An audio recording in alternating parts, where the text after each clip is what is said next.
You don't see many people that are CEOs of a company that will devote the time and the effort that it's taken to put in to make Chamber. And I think most of you that were aware of where Chamber was at a couple of years ago would, you know, it's went leaps and bounds, and it has because of the direction of the board and because of Si's leadership. And Chamber probably wouldn't be here today if it wasn't that way. And so the one reason that the Chamber of Commerce is still alive and well today is because of the leadership of Si and also because of the great board that we have and because of the great partners that we have, not only with our members, who we owe a great deal of thanks to, but also to Vernal City, who has stepped up to the plate, and Uena County, who stepped up to the plate and help keep Chamber going. And Marilyn, do you have that award so we can present it? Is it right here? Perfect. So if you'll come up. It's the President's Award presented to Si in appreciation of your devotion and commitment to the Vernal Area Chamber of Commerce, July 2010 to June 2012.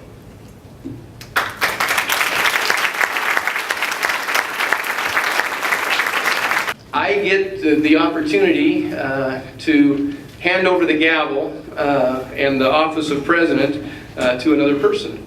And it's my pleasure to do that to a man who I really see all over town. I see him at scouting activities, I see him at political events, I see him at community gatherings, at fundraising events, and just out and about our town. And Steve is very actively engaged in making our community better. In 1994, Steve moved to Vernal with the family purchase of KVEL and KLCY. He served as president of the Utah Broadcasters Association and the National Association of Broadcasters Small and Medium Market Board member. And here in Vernal, he served as a Rotary president, the Dinosaur Roundup Rodeo president, Western Park board member, the Uena Recreation District board member, and as a member of the Vernal Area Chamber of Commerce. Steve is someone who's got a lot of enthusiasm. He has a great mind for promotion, and he's got an excellent skill set for this job. So please join me in welcoming our new president, Steve Evans. And I understand what that smile was about because I received it from you and the other board members. But in all honesty, it is an honor to be asked to serve this community in this capacity. I have to tell you, as they have reconfigured the first district, it's going to be even more important to me. I was always concerned about these issues before, but I have to tell you, in my old first district that did not have this basin, we had no resource issues. I had the only mineral we used to do in my old district was gravel, and I only had one national monument in my old district. That was still the issue is still important to me, but now it has become even more so as I contemplate the hopeful chance of being able to represent the basin out here at that time. We have been wrong in Washington from the inception of the entire country. We've always been wrong. We're wrong when it came to the forest at the same time. There was no timber fence. Gifford Pinchot, who started the National Forest Service, told this. He said, the object of our forest policy is not to preserve forests because they are beautiful or because they are refuges for wild creatures, but making of prosperous homes.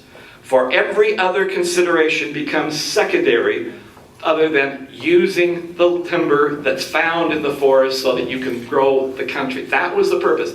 Pinchot predicted that if you let the federal government take charge of federal forests, that he could create a profit for the country. He failed. As usual, he failed. They did this by stealth, by the way. President Cleveland was the first president to create a national forest. He set 21 million acres aside. He did it by doing an executive order, which Congress quickly overturned, and then he vetoed their overturning law and left town before they could get back and do anything about it. Teddy Roosevelt did the same thing. Bless his heart.